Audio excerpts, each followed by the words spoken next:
pleased and very honored to come here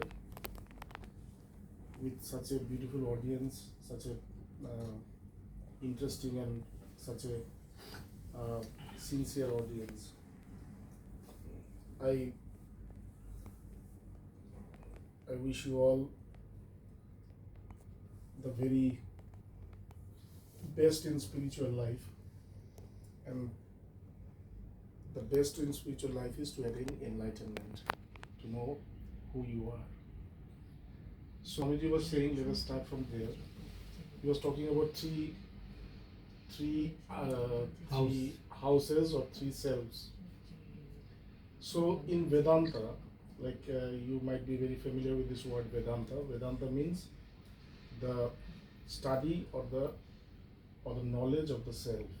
Like in India, we have a book called Vedas.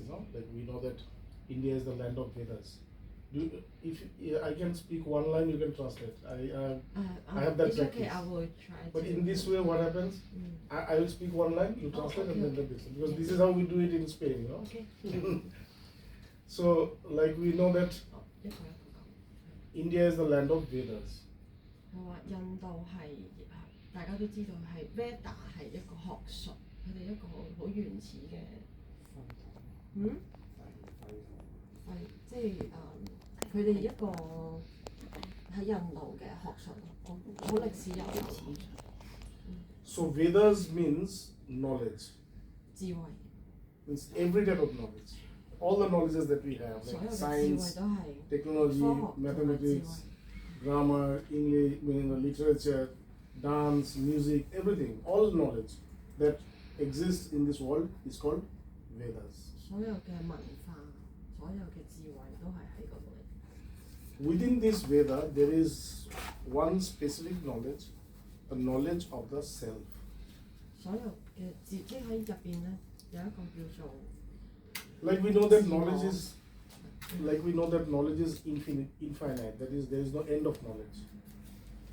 係話呢度係不斷係呢個智慧係不斷會嚟嘅。Like when we see science, we see that science has been developing, and still it is developing. 即係科學咁樣， It has not come to a point where it says that we don't need any more evolution. Every time there is this advancement of science. So in this way, in every aspect of our life, or if we choose any other knowledge, we will see that all these knowledges are actually infinite. They don't have any end. 好似好多學術上邊咧，都好似冇完咁樣嘅，好似科學冇完，可以不斷去創新發掘。But there is one knowledge which, when attained, we feel completely fulfilled or satisfied. 但係有一個智慧或者有一個有一個智慧係或者一個學識 knowledge 係唔會變嘅。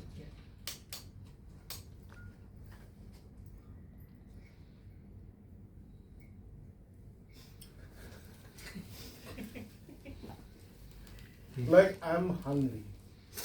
I'm very hungry. 好似我肚餓咁樣。 So I need food. 就要食嘢。 So after I have food, I feel, satisfied. 食飽咗就滿足。 So then I don't need any food. 咁我就唔使再食。 In this way, there is one knowledge which, when attained, 智慧你攞咗， you don't feel the need of 你就唔需要再 desiring or wishing anything else. 去尋找其他嘢食落肚。 This knowledge is called the knowledge of the self. 呢個就係揾到自己嗰個智慧。 Okay?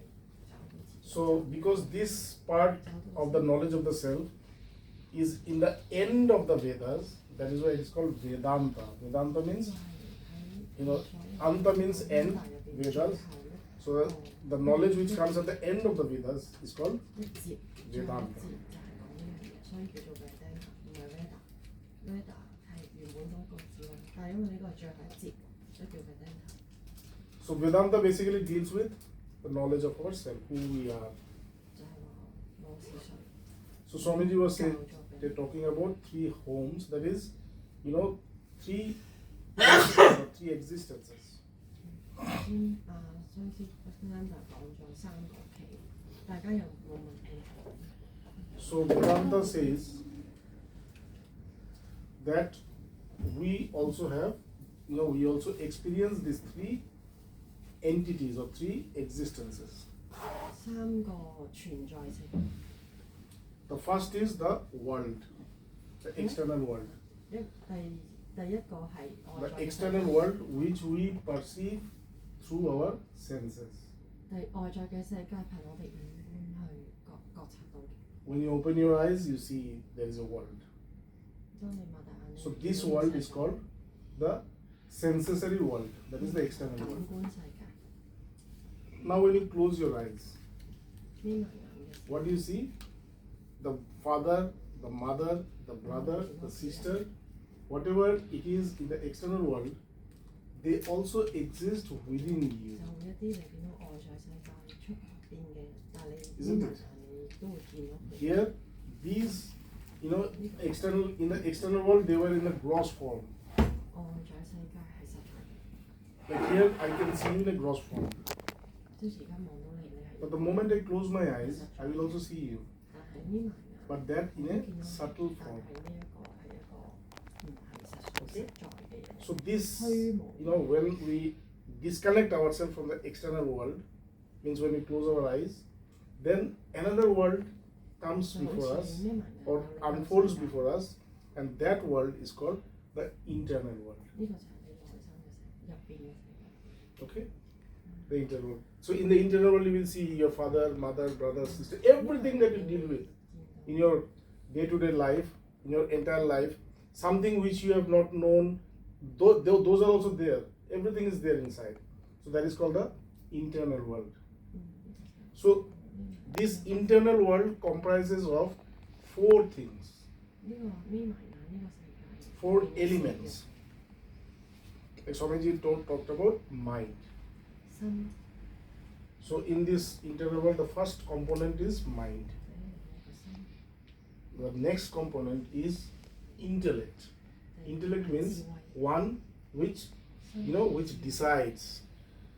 即係 Like 當你平時做 Mona have told you about us. 好似 Mona 介紹 have told many others 同邊個 about us. 做咗啲乜嘢， But you came here. 你就 The others did not. Now who decided 決定 I have to go? 邊個決定你今日嚟？ Like when Mona told you that there are some Swamijis who are coming to us to Hong 呢 Kong. 個活動邊個嚟？ So two thoughts came. The first thing came, yes, I will come to see. 呢個決定。 And the next one which came, no, I will not go. It came, no? These two things came together. So these two, the group of opposites is called 對行 mind. 嘅。 Okay?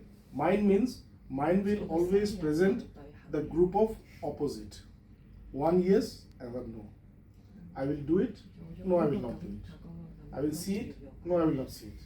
I will go, no, I will not go. So these two things, together is called mind. Okay? In Vedantic terms, we call Sankalpa and Vikalpa. That is, one is I have to do it, and the next is an option. No, I don't want to do it. Okay? Now who chooses this? I will do it. Who says this? This is the intellect. 呢個就係你嘅 The intellect which determines within these two options is called intellect. Okay? So now we have two things. One is mind 心 and the other is intellect. Now the third component 第三樣 is called chitta or the mind stuff. Now what is this mind stuff? stuff Chitta. Yes. Stuff. Mind stuff. What is that mind stuff? Like when you see your thoughts. What is mind? Mind means group of all thoughts. Like all the thoughts in that body is called the mind of that body. She identifies that as her mind. All the thoughts within this body, he says this is my mind. Isn't it? In the same way, the thoughts within our body, all the thoughts within our body, we identify that as our mind, isn't it? So what is that mind? Mind means group of thoughts, like it's a forest. Trees, there is one tree. Many tree is a forest.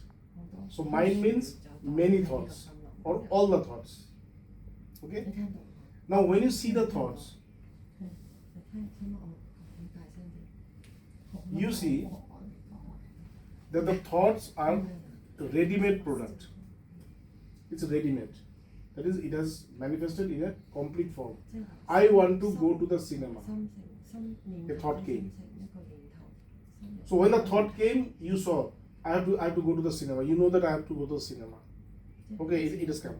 But when did the thought actually take birth? When did the thought actually took form? We don't know that. We only see the end product of the thought, isn't it? We don't know from where it has come. What is the cause of this thought? We don't know. Or where is this thought formed? We don't see the formation of the thought, We just see the end product, isn't it? So the place where the thought is formed, Yes, I'm following. I mean, yeah. So the place where the thought is formed is called chitta or mind star. That is the place where the thought is formed. And that is the place which is completely, unmanifested. We don't see that. We only see the result of that, but we don't see the creation. Where is creation? So it always remains unmanifested. So yes. Before, I have a question. Yes. I thought those mind, all those things are come from our ignorance. No, yes, I'm coming to that point. Oh, Yes, sorry. everything is coming from ignorance. You're true. So all these thoughts, they are formed in a place called chitta. Okay. Now we have three components.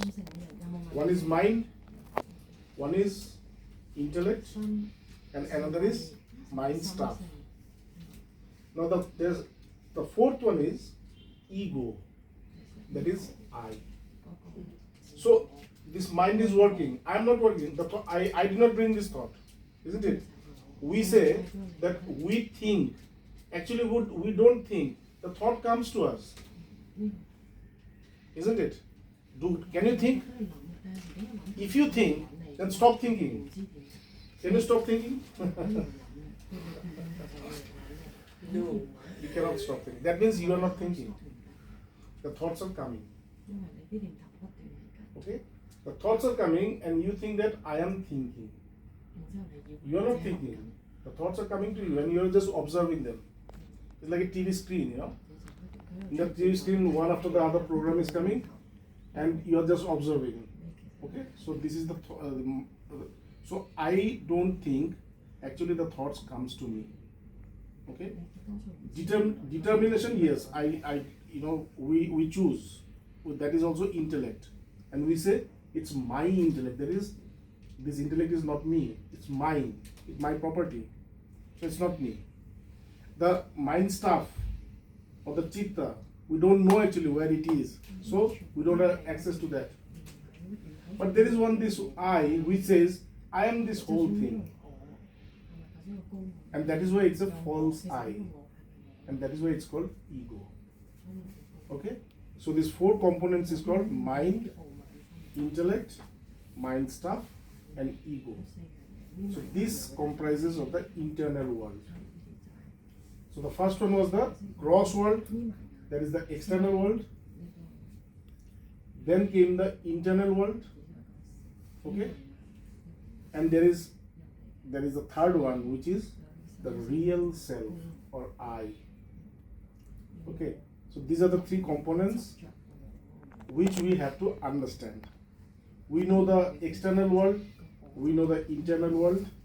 The only thing that we don't know is this one, the I. We always say I. Isn't it? If you see, the one word which we use the most in our day is I.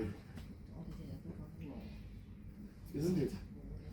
Now, I'm asking you, tell me, where is the I? Please look at that I. It's in the body, no? Somewhere? It's somewhere in the body. Now, tell me, where is that I? You know about your mind. You know about your intellect, isn't it?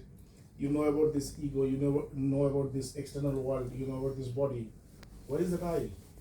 Is it in the heart? In the mind? Where is it? Show me. In which part? A lot of people say here. Everything you see is mine. You said it is in my body. That is, it's in my heart. Means everything that I know is mine. That is not me.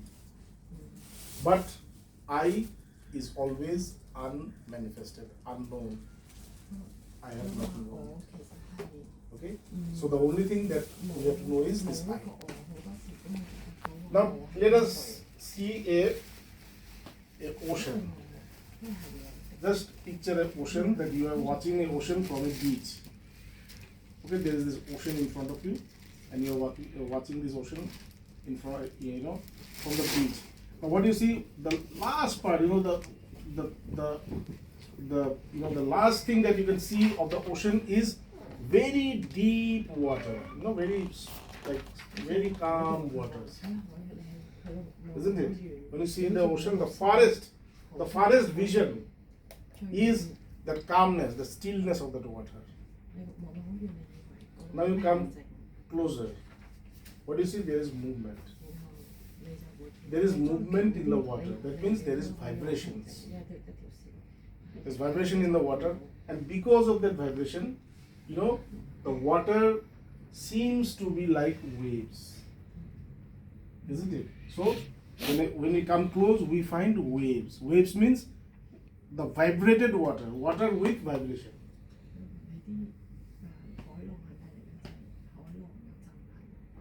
And when we come to the closest, in a beach, what do we see? The water seems to be like surf, white. Isn't it? So, if we see the ocean, there are three kind of existence. One is the deep ocean, which is very quiet, very calm. It's still. Now you come close, the water is vibrating. The same calm, still water here seems like vibrating. You come near more. What do you see? The water has changed its complexion. It has become white. If a person does not know what is this, he will think that this is something else than the water. When we were a child, we used to, in every house we used to keep the surf of the sea. This is white part. They used to condense it, and every house had to keep that one. The white part? The white part. The white part. They, in India, they could. Like bubble? No, not bubble. It's a solid thing. They could condense that white thing into a solid thing, But it's that surf of the wave. Surf. That is the white part of the wave. Like the foam? Huh? The foam? Foam, yes. The foam? The foam. It could be solidified. I don't know how. And in every Bengali family, because in my family or in our house also it was there, we used to keep that foam. Foam? Yeah, in every. You know that? When it hits the shore over Yeah, where it it can- turns white? Really? Yeah, we had Shot this. there. In our houses we had, water of 7, all the water of 7 oceans we used to keep. Nowadays they don't do it. In our ancestors, my parents or my grandparents, they used to always keep this water of the 7 oceans. We had this. This Durga Puja, in this the ceremonies that we have in Durga Puja, we need these waters, of 7 oceans, 15 lakes, this, that, everything. So anyway, so the surf, when you see the surf, you see that it's completely different from the water. But what are these 3 things? These are all water, no? These are all, one is still waters, quiet, calm water, where there is no vibration. When you come closer, it's vibrating. It appears to be wave. And when you come completely in the surface, it is foam. But it's also water. So this still water is called the self or consciousness. 好似呈現咗唔同嘅 Okay. 呢個 Now, in that consciousness, there is vibration. 好多呈現，我都係有好多呈現。 Okay. In that consciousness, there is vibration. So when there is vibration, that consciousness appears to be like wave, like mind. Wave means what? Wave means it's also water, no? If you take the a part of the wave, cut the part. If it was possible to cut the part of a wave and take it in the deep waters, then what would it be? It is also the water, no? The same water. So in the same way, the mind that we say is also the same consciousness, but here there is vibration. A little less vibration or a little bit vibration. Okay. Now when you come to the surface where there is very much vibration, then that consciousness appears to be this external world. Everything that you see in the external world is that consciousness, but in a very, very extreme state of vibration. Sorry, could you explain to me, what's the consciousness to go with vibration? Yes, Does they mean the same things? I didn't understand what you say. I don't understand, you keep mentioning the vibration when you see the ocean water in different form, right? And the consciousness just like vibration. I don't get that. Yeah. So if you see these three parts of the ocean, what do you see? These are the same water. What is the difference between them? The difference is in vibration, isn't it? So this external world, the mind and the self is the same. It's one. Okay, it's one. It's the same. It's not different. The only difference is in vibration. That is, here outside there is a lot of chaos, vibration, and that is why that consciousness appears to be wall. But if you try to penetrate this wall, if you dissect this world slowly, you will go to that consciousness. Like for a enlightened soul, what happens? He feels that consciousness within. He feels that I am that consciousness. But when he touches this one, he also feels the same. He feels this is also me. He cannot discriminate. He cannot distinguish. He cannot separate. Yes. Can you just so make sure I hear clearly? So an enlightened mind basically feel the same consciousness to everything. Exactly. So when he will see you, he will not see you as Mona. Though you will appear to be as Mona, but he will see means he will feel. So like me is her is you. Exactly. How it is? Like in the Upanishad, it says, Agnir yatha bhuvanam pravishtam rupam prati rupam rupam prati rupam bahuva ekas thada sarvabhut antaratma rupam prati rupam bahishta. Don't worry. I don't know if it sounds very good. Why I say this? Very good. Yeah. Why I say this? This is Sanskrit. Sanskrit means these are the words of the Upanishads. Means they are the words of the real masters, the great masters. They used to talk in this language, Sanskrit. So when you listen to the Sanskrit, when you listen to this language, it is so powerful that we meditate, we chant. Why do we chant? Like you are asking, what is the means of going to that place? We will also discuss about that. So there are many means. The means that you actually want, or that the means that you actually are comfortable, that is your means. Your means might not be same as her means. Her means might be different. Okay, so this is also one means, Like I have just uttered these Sanskrit words. Why? Because by listening to these Sanskrit words, you will actually feel this connection with the self.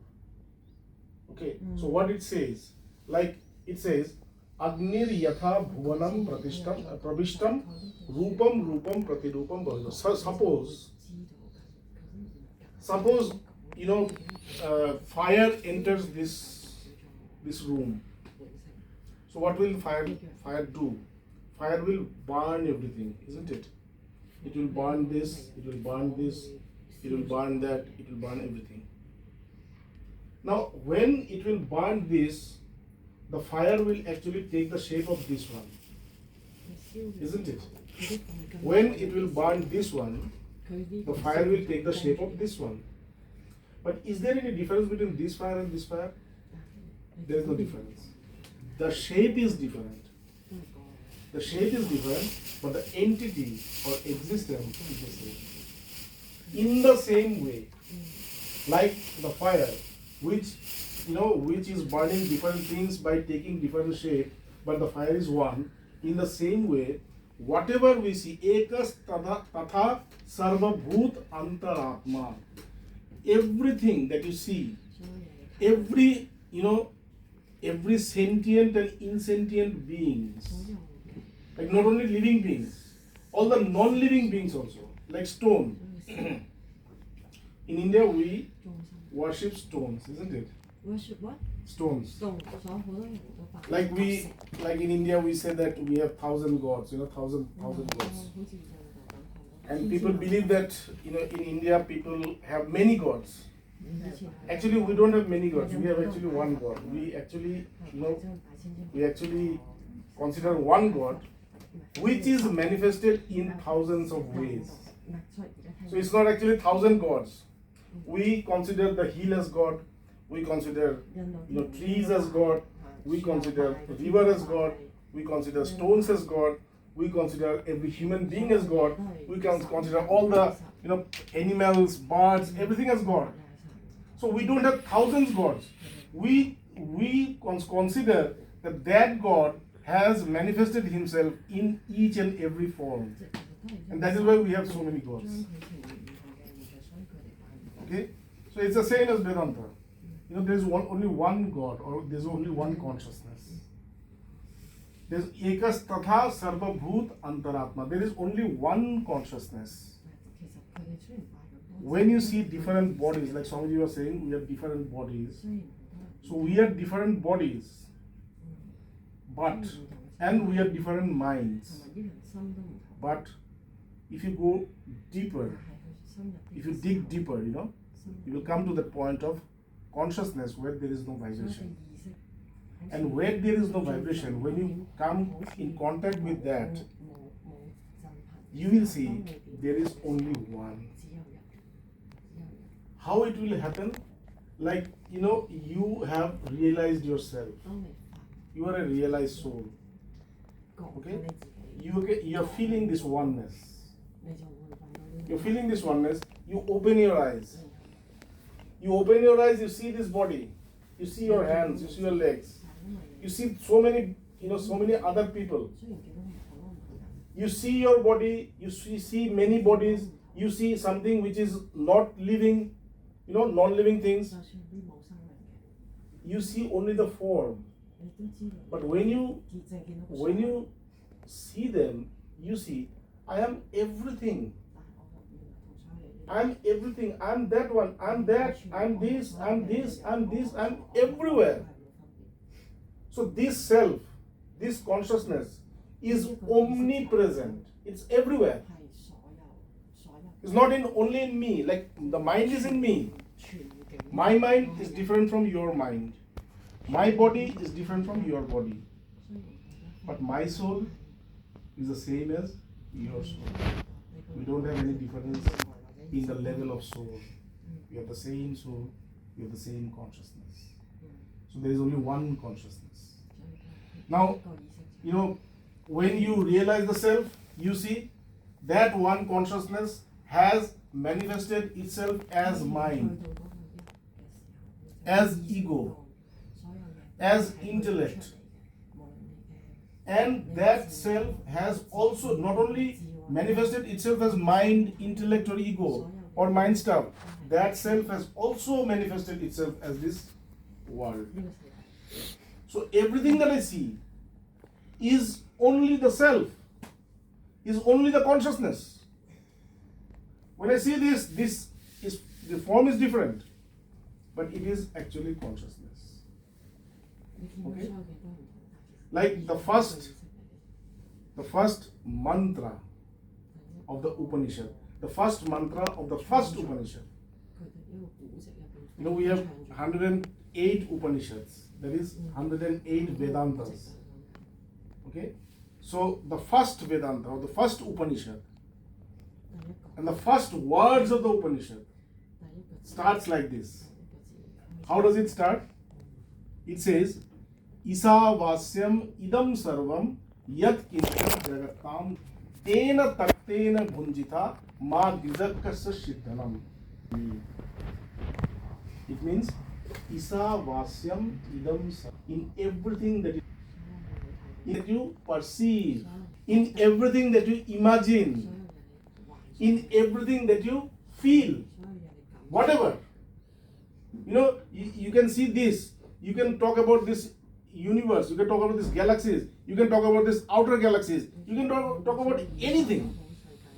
Whatever you think, whatever you perceive, whatever you see, whatever you experience, whatever you feel, there is only one, that is Isa, that is the self, that is a consciousness. You can see it in different ways. Your body and my body is different, your face and my face is different. But the one who is talking is the one who is listening. There is no difference between these two. Just knowing this is called enlightenment. Enlightenment is not knowing about rocket science. It doesn't talk about Mars, planets. It does say you and me are the same. That's it. This much knowledge. That I and we are the same. Okay, so it says, Isa vasyam idam sarva. Everything that you see, experience, is the self. But how can I experience it as a self? It's only words, no? Till I experience it. If I tell you that I and you are the same, you have to experience it, no? How will you experience it? It says, Tena taktena bhunjita. It says, you need to separate. Now, what to separate? What do you need to separate so that I can feel that I am you? I can feel that I am everything. I have to separate the perception of this world. I don't have to, I don't have to renunciate this world. I just have to separate my perception about this world, that I am this world, or this world belongs to me, that much. See again. I have to perceive the world is not the world. Like we say that this is ours, no? Yeah. This is my house, my father, everything is mine. We have a relation. So with this world, external world, we have a relation. That means our perception about this external world is that this world is also a part of me. The mothers will better understand this. My son is part of me. So they consider the external world to be the part of them or as their own existence. But here it says you need to separate yourself from the perception that you belong to this world or this world belongs to you. You don't need to actually renunciate it.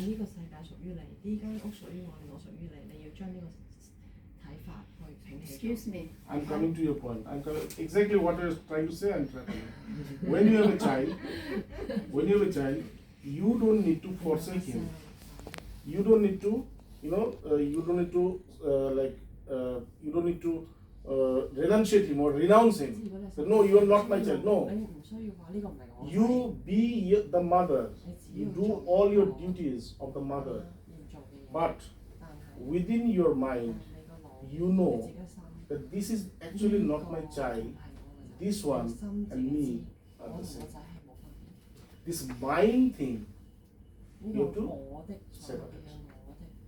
This mind which is connecting with you and him is this mind. Without this mind, try to bring this word called me. This is not mine. Actually, this is me. This is also me. Did you mean that for those inner self me is that to see everything is equal, no difference? Yes. Is that what you Yes. mean? Everything is equal, no difference, not with the perception, not from the perspective of the Western world. Everything is equal and the same from the perspective of spiritual world. That is equal and the same like me. Everything is me. So there actually is no me because we're the same. There is only actually one me. There's only one me. Your me and my me is the same. You can say me, which includes me. I can say me, which includes you also, and everybody. She asked them, what is this me? Yes. So this me or I, this I. What is this I? Now, to understand what is this I, we need to try to connect with this I. Without connecting, we cannot actually understand this. So, where I was, what was I discussing actually? Just being equal that means that No, just before that, what was the point that I was making? Same. There's one Is me, one you're saying. same, like No, a No, separate person. Isavasyam idam sarvam yat kincha jagattam jagat. That is, everything is me, everything is I. Now, how to experience it? How to experience this I? To experience this I need to separate myself from all the perceptions.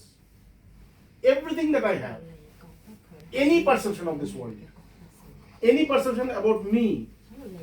Like when I ask you, who are you? I ask you, who are you? What will you answer? Sam, you say, what's I, what's me, what's mine? No Suppose you have not heard anything. I suppose somebody has asked this question to you 10 days before. What you would have answered? 10 days. 10 days At the same question, also same answer. She's Still same answer. Same answer. okay. Then can anybody? If I ask you, who are you? I am you, so give all of your money to me. I'm you. Oh my God! Let us you call somebody or your friend and ask who is. Actually. Okay, wait, hold on. Actually, if we ask her, Make your point, I'm Clarence. yeah, she's Clarence. I'm Clarence. Now, I asked her, who are you? She I'm said, Clarence. I am Clarice. Clarice is a name. Name. When she was born, did she bring this name with her? No. Did she say, I am Clarice? Hey, I am Clarice. I am Clarice. No. She was named Clarice. She was named Clarice by somebody. So, the person who has named her Clarice has actually imposed his own imagination on something, some soul, some existence.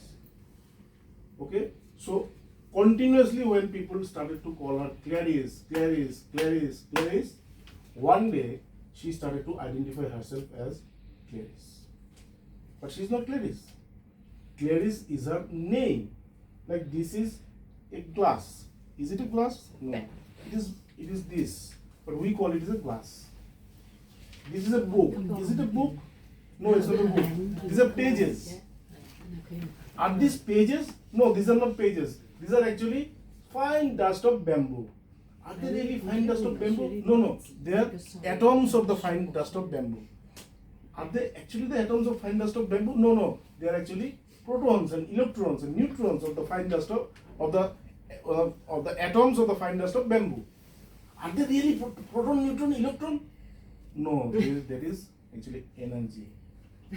So the energy has manifested itself into a book. Understand? So, and that is why we call it a book. But what is it? It is the energy which has manifested itself in the form of this magazine. So in the same way, when we say Clarice is a manifestation of that self. But because she has started to perceive herself as Clarice, she forgot her own, like Swami said, home. She forgot her own home, own house, own self. And she started to recognize herself as Clarice. I am Clarice. Okay? But she is never Clarice. She is always recognizing herself as somebody who she is not. Understand? Vedanta gives an example. Wait. Yes. So can I say the practice is when you say take out the perception of it, this would be something like the name I perceive as I. Now I should start practicing my name is not me. Is Yeah, it that kind but of before practice? this practice, let us actually understand the problem. If you understand the problem, then you will see the solution is already within you. What Vedanta says, Vedanta doesn't talk too much about the self. Why? Because the self is beyond words. The self is beyond mind. Like that day, one day, Swami Shankarananda was talking about one word of the Upanishad. Then actually the question is self is empty. No. How can this self be empty? It's all fulfilled. When you reach, what? Nothing. let us come step by step. Let us enjoy the process. You know? Don't come to the point immediately. Let us, come to the point. Let us enjoy it. Actually, Vedanta is something which you have to understand. In Chinese, Whenever we talk about spirituality, we have this idea that we have to do something. Actually, you don't need to do something because you are already there. Like you have a necklace. Or many times it happens, no? Somebody puts the glasses and he's searching. Where is my glass? Where is my glass? The glass is there. But he doesn't find it there. He's searching. Where is my glass? Somebody said, hey, your glass is here. Oh. So this one, I have already my glasses. And I am searching my glasses with the help of my glasses. Okay? The only thing is that I don't have the awareness that I have the glass. Somebody tells me, hey, the glass is here. Oh. So I regain my awareness. So Vedanta is all about awareness. It is not about practice. It is not about practicing meditation, chanting, or anything. It is about being aware of the situation, who I am. So the moment you actually be aware of who you are, you actually understand everything. Suddenly you see, this knowledge comes out of you on its own. Yes. So we no need to practice. Just let me ask. So you mean that is we just need to awareness we are one. Yes. The Now practice is- the question is, if there is no need of practice, why do people talk about practice? It's no need. In one of the books it says that to realize this self, you need the time. What is the time which is needed to realize this self? It says the time which a person needs to climb a horse. How much time does a man need to climb a horse? 10 seconds? 5 seconds? Within 5 seconds or 10 seconds a person can climb a horse, no? It says within that time you can realize the self. So it is not time specific. Time is not the question. The question is about the quality of your own perception. How much can you perceive? Okay, I tell you, you are the self. Do you believe it? When you hear that you are the self, did all your perception about yourself vanish? No, it will not go. Why? Because it is coming from a long, long time. So to remove that perception, you need practice. You don't need practice to know the self. to remove the cloud, you need practice. You don't need practice to bring the sun. The sun is always there. Understand? The sun is always there. You don't need to bring the sun. Pull the sun. Come. No. The only thing that you need is to remove the clouds. For some, the clouds is very negligible. There are some people who are so advanced from their earlier, lives that this cloud is very negligible. This mask or this covering is very negligible. So in one moment they come to the master, they listen to this and they get realized. For some it is very thick. They need to do practice. Like there's a very interesting thing, this, like Swami Bhashankarji Swami Bhashankarji has also said now that it's about this question and answer. Vedanta is about discussion, about question and answer. So here is a disciple who is asking his master questions. Now what is the question? What will the disciple ask the master? The disciple will ask the master, how can I know the self? Isn't it? This is the only question, no? How can I know it? Or how can I attain enlightenment? That much, no? Will the student or the disciple ask more questions? No. The only question that one will have is this, that how can I know the self? Now when we ask question to people, suppose you go to somebody, you have some questions. So how do you start? You start from the very basic question. Then if you are satisfied, then you rise the level, Then you ask another a little bit complicated question. If that also is answered properly, then you have another question which is really very complicated and really very important. The most important question. So the most important question actually comes in the last. First you start with a question to introduce yourself, to have a perspective about how this person is. So when you are satisfied, you ask a little bit deeper question. When you are satisfied from there, then you ask a better, bigger question or the most important question. So here the disciple is asking his master questions. First question. Katham jnanam abapnoti. The first question. What is it? How will I know the self? Okay. So when the disciple has asked the master, how will I know the self? He has asked the most important question in his life. Because this is the most important question in his life. There should not be any other question. But then there was next question. What was the next question? Katham muktir bhavishyati. Okay, how will I attain enlightenment?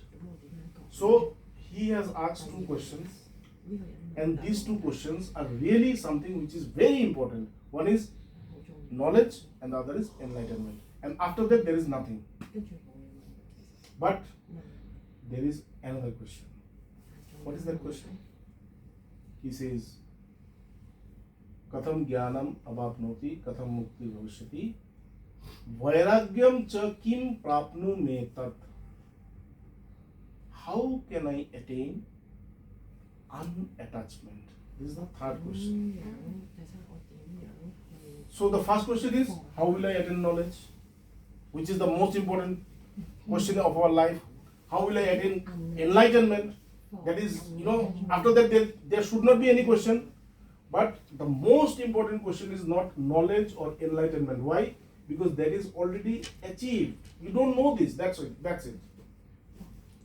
But the thing which actually has to be, the thing which actually has the most relevance in our life is this: Vairagyam cha me kim prapnu method. How will I attain unattachment?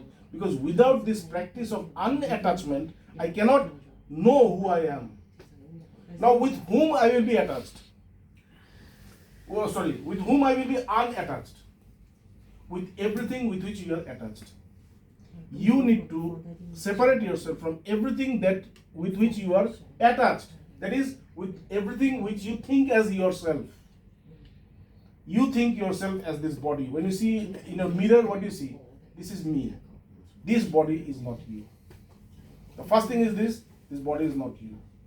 Because when you see in the mirror, from tomorrow, when you see this mirror, you will see, I am watching my body. It is not me. Understand? So the first thing that you have to separate is, you are not the body. Then the thoughts. We said that we have thoughts. When the thought comes, let's go to have an ice cream. So this is a thought. And this thought was witnessed by me. I knew, like I said, Swamiji, I had a thought. I have to go to Hong Kong.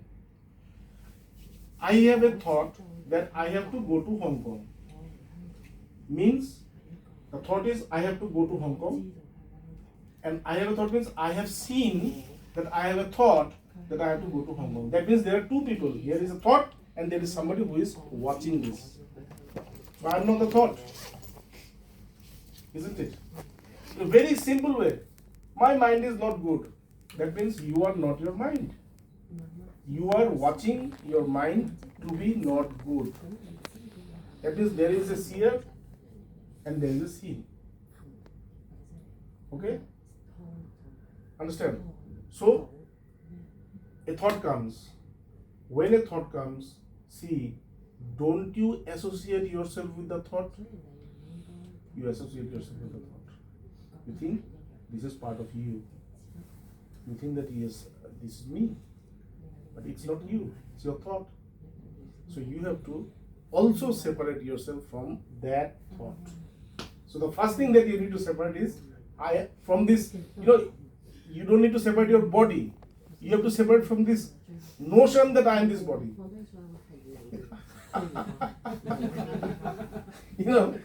Somebody said that I am not. Somebody said to separate from the body. People have started to go and commit suicide. No. It's not that. So that means that you yourself is different with your thoughts, because your thoughts is just, it comes and go, right? Exactly. So if you don't attach to it, the thoughts will disappear. Exactly. That is the thing of unattachment.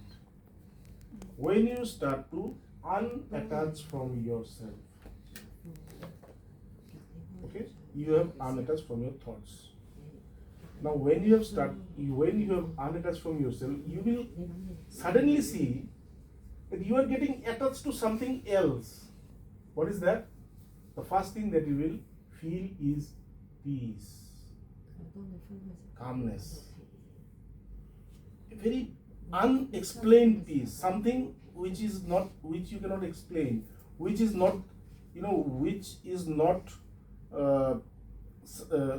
which doesn't have any cause, which is there. A peace which is always there, and you have started to feel that peace. Now when we have peace, how do I have peace? My son has secured first in the exam, and that is why I feel peaceful. So nowadays, now my peace has a cause. I have got this money, I have a raise in my income, I feel peaceful. So this peace is because of something, it has a cause. And because it has a cause, it is not permanent. But suddenly you see, as you have started to, separate yourself from your thoughts or from all the ideas of yourself, you suddenly start to feel a peace which is causeless. You start to feel a happiness, a joy which does not have any cause. It is there. And as you keep this distance, you will see that peace, that bliss, not joy, bliss, that peace, that bliss slowly have started to absorb you into this. Means you have started to get transformed into that peace, into that bliss. Till now you are saying, I am feeling peace, you are saying. But after some time you will say, I am peace, I am peace, I am bliss. I am this place. I don't have peace in me. I am actually that peace. I am actually that bliss. I am actually that consciousness. Suddenly you see that you are conscious, you are aware, you are one, you are everywhere. Understand? And this is called enlightenment. But to knowing or to actually doing it is two kind of things. It is very difficult. Can you give us some best methods of how to know it? Yeah. So, before coming to how to know it, I am giving you a reference from the Bhagavad Gita about this what I have told you. That what is this self-knowledge? Okay? It says that Prajahati yada kaman sarvan partha manogatan atmannai vatmana tushta sthita pragyastado uchate. What does it mean? It says that there is this mind which is always creating desires. Isn't it? You see the thoughts. You will see every thought is a desire. I have to go there. I have to do this. I have to eat it. I have to listen. Everything is a wish. All the thought is not a thought. It is a wish. It is a desire. So your mind is actually producing desires all the time. Now, what it says, it doesn't say to control your mind, destroy your mind. No. What it is saying is, create a distance from this mind. Such a distance where these thoughts which are coming, they cannot have an impact on you. Okay? Like in the West, people like to stay in the mountains. Why? Huh? Pureness. You don't have anything to disturb you. They like quietness. Yeah. Most of the people whom you will ask, where do you live? Swamiji, I live in the mountains. I live, they're very far from the city, you know. Why they are very far from the city? Because they want to be in the nature. That is, they want to remain very far from the chaos. So far that the chaos which is happening will never affect them. Understand? So here also, what is chaos? Mind is the chaos. Isn't it? Always mind is the chaos. So if I can stay very far from the mind, this chaos will never affect me. Okay? You know, this state, when I come to this point where no chaos affects me, then I start to feel myself. Okay? Now, this is the reference. Okay, this is a science. Okay, what we have to do. This is what we have to do. We have to create so much distance from the mind that whatever is happening in the mind does not impact me. This is what we need to do. This is science. How to come here? It says that there are 4 ways. One is Jnana Yoga, one is Bhakti Yoga, one is Karma Yoga, and the other is Raja Yoga. Yoga means path. Jnana Yoga. Jnana Yoga means the path of knowledge. The path that we follow is the path of knowledge. That day we were having this Jnana Yoga session. That is path of knowledge. Then Bhakti Yoga. There is another path with devotion, with love. Okay. There are somebody who says, no, I don't like this. I don't like bhakti. I don't want to go here and there. I don't like to chant. I don't like to meditate. But I like to work. I can do anything you can say. So for them, it is karma yoga. Even through work, you will be taught, just to work in certain way. It will not say that don't do this, don't do that. No, it will not say this. It will say whatever you do in this way. It will give you a signs of of action, of performing action. Understand? That is called Karma Yoga. And there is another one called Raja Yoga. That is, this pranayam, this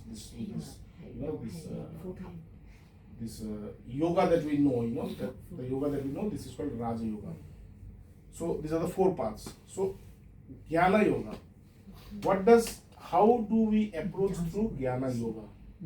Jnana Yoga means, it says that Atmano va are srotavya, mantavya, nididhashitavya, samadhitavya, Maitreyi. That is, this self, this consciousness, this existence that you are, you need to listen this from a master again and again.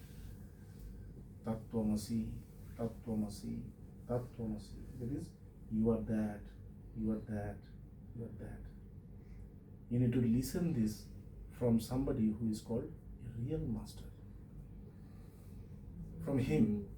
So when you listen from him again and again, the same thing, that you are not the body, you are not the mind, you are not the intellect, you are not the ego, you are the consciousness, you are the self is you, the consciousness is you. When you listen to this again and again, what happens?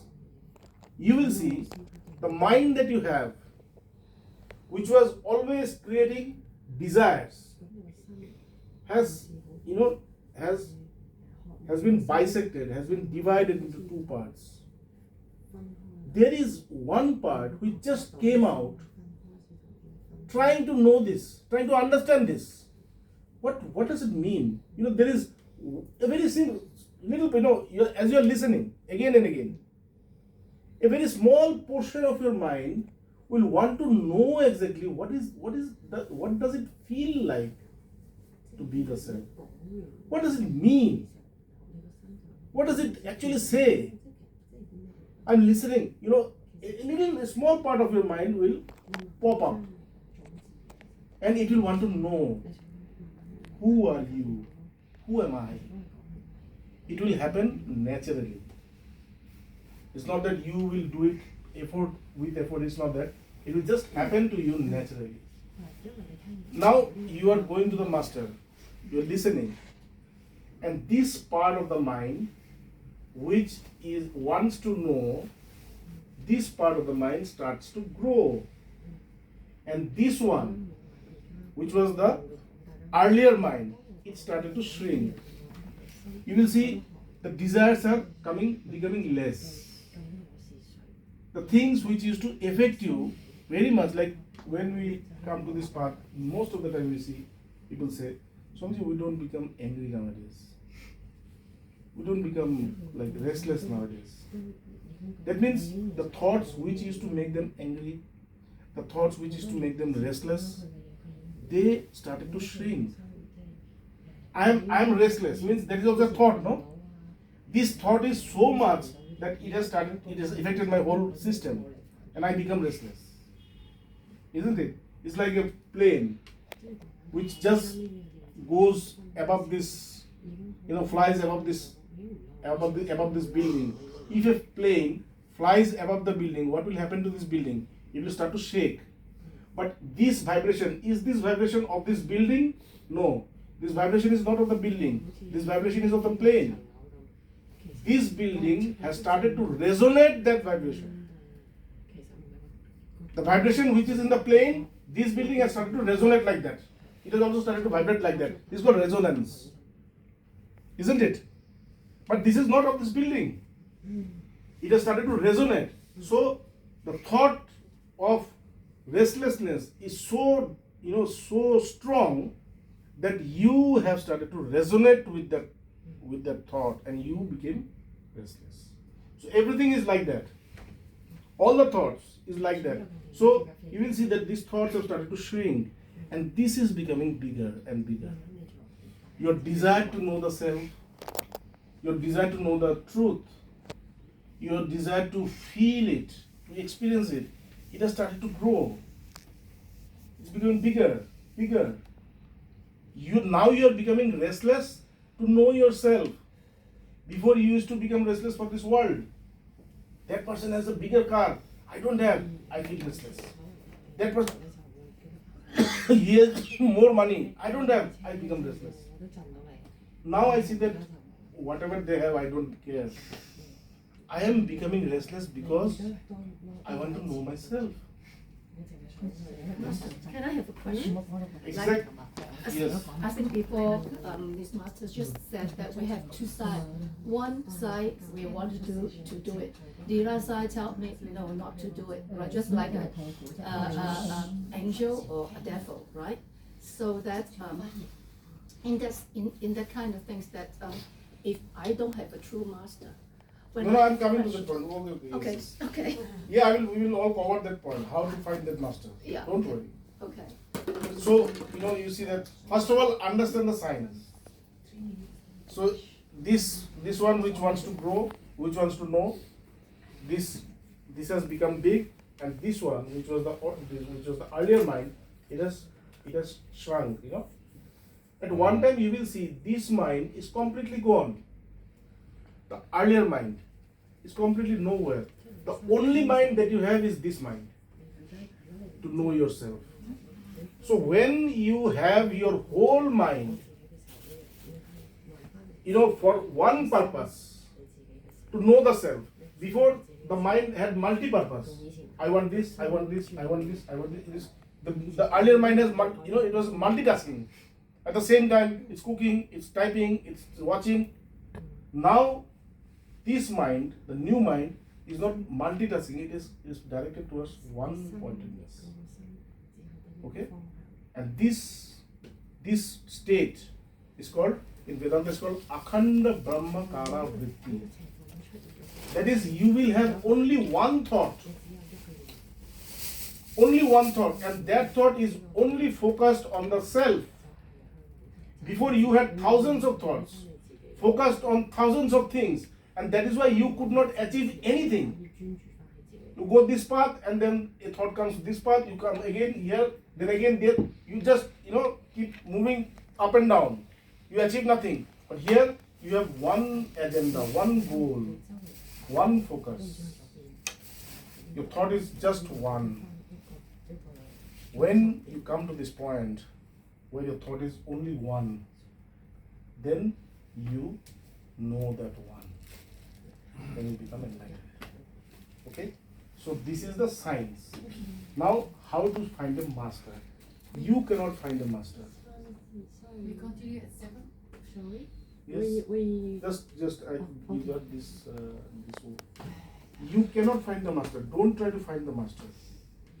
Try to find yourself. Seek. Seek. Pray. Pray. Desire. Okay? Desire, seek, pray. The person who will show you the path will appear to you. Masters cannot be found. The masters finds you. Thank you.